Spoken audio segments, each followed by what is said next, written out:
आज मैं किस स्टेज पे खड़ी हूँ, एक मोहब्बत ने मुझे यहाँ तक पहुँचा दिया। अस्सलाम वालेकुम, मेरा नाम आयशा है और मैं सरगोदा से बिलोंग करती हूँ। मेरा और आसिम का रिलेशन फ़ेसबुक से स्टार्ट हुआ। तकरीबन 8-9 माह पहले की बात है। आसिम और मैं रिलेशन में थे, फ्रेंड्स बने, फ्रेंड्स से हम लोग व्हाट्सएप आए, व्हाट्सएप से हम लोगों का मीन्स के 1-2 हम लोगों ने मीटिंग्स प्लान की। मीटिंग्स के लिए ये ओकाड़ा से सरगोदा आया, इसने मुझे रिसीव किया। डे टाइम में वो मीटिंग्स हुई, ऑलमोस्ट 3 to 5 आवर्स की वो मीटिंग थी। देन मेरी फैमिली को पता चल गया। मैंने फैमिली से डिस्कस किया कि मैं इसको लाइक करती हूँ। मम्मा ने कहा नहीं, वो अहले तशी है एंड हम अहले सुन्नत है, so this relationship is not possible. Then मैं चली गई, मैंने इसको बताया, इसने कहा नहीं ऐसा नहीं, तो जो भी है तुम उन्हें मनाओ। मैंने फिर बताया, मैंने कहा मम्मा नहीं मानेंगे, मामा पापा कभी भी नहीं मानेंगे। इसने कहा ठीक है मूव करो घर से, मैं तुम्हारे साथ हूँ। मैंने मूव किया, ठीक है। मैं लाहौर आई। लाहौर जब मैं आई तो मेरा पर्स गुम गया। देन आसिम ने मुझे ऑनलाइन टिकट करवा के दिया डेवो का। डेवो के पास ना उसका रिकॉर्ड भी होगा, मीन के फिर जब रिकॉर्ड वगैरह भी सारे आप देख सकते हैं। देन हम लोगों का 27 मार्च को मैं आई और 28 मार्च को मेरा और आसिम का निकाह हुआ ओकाड़ा कोर्ट में। देन हम लोग सही रह रहे थे। आसिम ने बोला कि हम लोग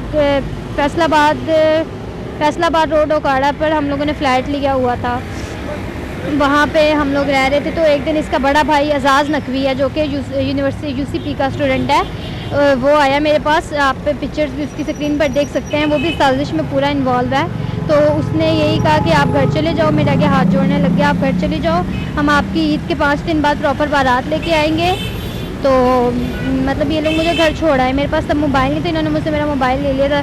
जब आसिम ने मुझे वहाँ पे ड्रॉप किया तो मीन्स के उसने जब मुझे वहाँ पे ड्रॉप किया तो मैं घर चली गई। मुझे तब मोबाइल दे दिया। मोबाइल में एक्चुअली एक फ़ोल्डर रह गया था इसका, जो कि इसके डिफरेंट गर्ल्स के साथ वीडियोस थी। मुझे पहले से निकाह के बाद जब मैं इसके साथ रहती, मुझे तब भी डाउट था कि इसका और लड़कियों के साथ भी रिलेशन होगा, बट इसने मेरे सामने ना शो ऑफ नहीं होने दिया कि मतलब इसका और लड़कियों के साथ भी रिलेशन है। देन मैंने जब वीडियोस देख के मैंने इसको सेंड की, स्क्रीनशॉट्स भी आपके स्क्रीन पर आप देख सकते हैं।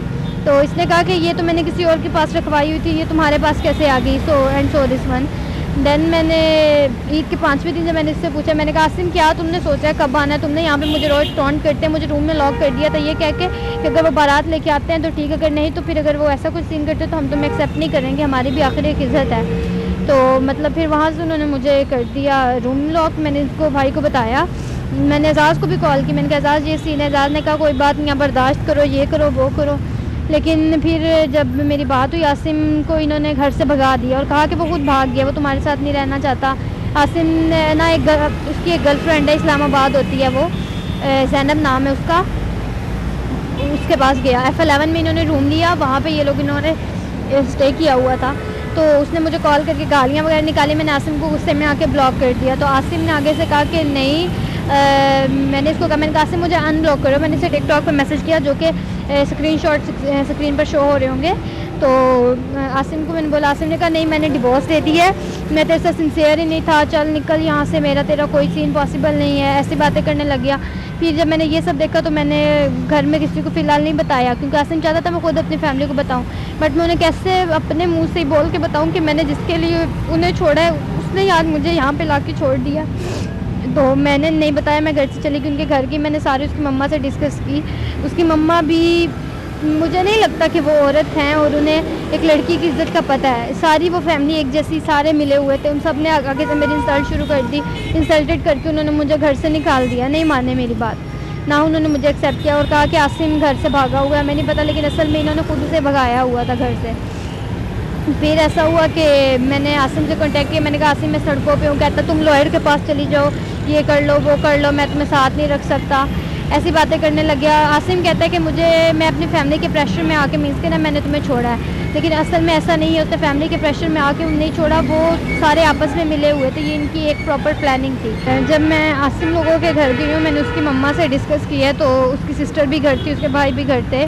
तो मैंने उनको कहा, मैंने कहा आपको सारे सीन का पता था, आपने तो बारात का कहा था। एक्चुअली मेरे घर में सारी बारात की तैयारियाँ हो रही थी, तो मतलब मुझे कोई आइडिया नहीं था कि ऐसा कुछ हो जाएगा। मैं उनके घर गई, उन्होंने मुझे धक्के दे के घर से निकाल दिया। कहते कि नहीं हम नहीं एक्सेप्ट कर सकते हैं, ऐसा वैसा कोई सीन नहीं है, तुम चली जाओ, ये कर लो वो कर लो। और फिर आसिम को उन्होंने वैसे खुद भगाया हुआ है, पूरी सपोर्ट कर रहे हैं, लेकिन कह यही रहे हैं कि हमारा उसके साथ कोई कांटेक्ट नहीं है, लेकिन ये झूठ है, उनके साथ पूरा कांटेक्ट है। आसिम को इन्होंने मुझे मतलब आसिम से कह के मुझे ब्लॉक करवा दिया, नहीं तो आसिम मेरे साथ कांटेक्ट में था। वो मेरी उससे कॉल पे काफ़ी बार बात भी हुई है, तो उसने यही कहा है कि नहीं आयशा, मैं फैमिली के प्रेशर में हूँ, फैमिली नहीं मेरी मान रही, मेरी फैमिली मुझे सपोर्ट नहीं कर रही, मुझे जान से मार देंगे, ये कर देंगे, वो कर देंगे। लेकिन अगर तो आसिम की फैमिली इसके लिए रिस्पॉन्सिबल है तो उन्हें भी सज़ा मिलनी चाहिए, लेकिन अगर इन सब के लिए आसिम रिस्पॉन्सिबल है तो आसिम को भी सज़ा मिलनी चाहिए। देखिए, अब मैं ये चाहती हूँ कि आसिम ने जो मेरे साथ किया, मेरे पास वापसी का कोई रास्ता नहीं है।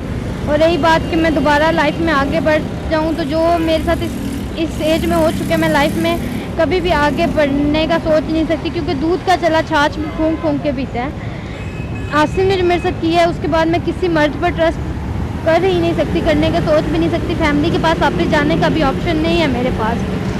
अगर आसिम जो सुन रहे हो तुम, तो कम बैक यार, मैंने क्या क्या नहीं किया। तुम यार, मुझे नहीं पता मेरे में ऐसी क्या कमी रह गई या क्या ऐसा सीन था, या मैंने क्या ऐसा नहीं किया कि तुमने ऐसा किया। अगर तुमने जानबूझ के नहीं किया तो तुम आ सकते थे, तुम मजबूर नहीं थे।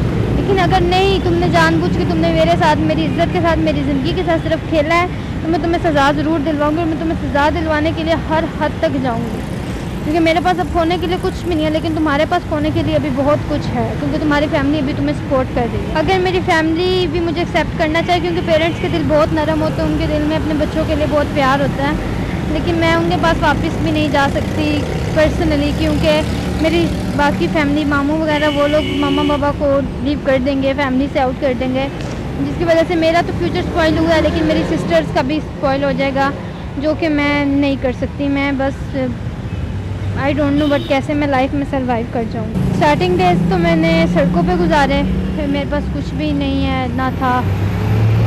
मैंने बहुत सारे लोग देखे, बहुत सी उनकी डिमांड्स देखी, बट फिर मैं एक फैक्ट्री गई जॉब के लिए। वहाँ पे एक आपी से मेरा कांटेक्ट हुआ, मतलब भाई थे, उनकी वाइफ थी, उनसे उन्होंने भाई ने डिस्कस किया, तो उन्होंने मुझे कहा कि ठीक है, अगर तुम्हारे पास कोई सीन नहीं है तो मैं एक दफ़ा रहमदिली उन्होंने दिखाई, उन्होंने मुझे अपने घर में पनाह दे दी। उनके पास अभी मैंने स्टे किया हुआ और साथ में एक जॉब कर रही हूँ। आसिम अगर मुझे एक्सेप्ट नहीं करता तो मैं अपने फ्यूचर का कुछ भी नहीं कह सकती हूँ। फैमिली के पास वापस मैं कभी भी नहीं जा सकती। रही बात शादी की, तो मैं शादी भी नहीं कर सकती दोबारा। सो मेरा फ्यूचर क्या है क्या नहीं है, ये आसिम पे ही डिपेंड करता है, उसके डिसीजन पे डिपेंड करता है, या आसिम की फैमिली के डिसीजन पे डिपेंड करता है। अब वाइंड अप करने से पहले मैं जो भी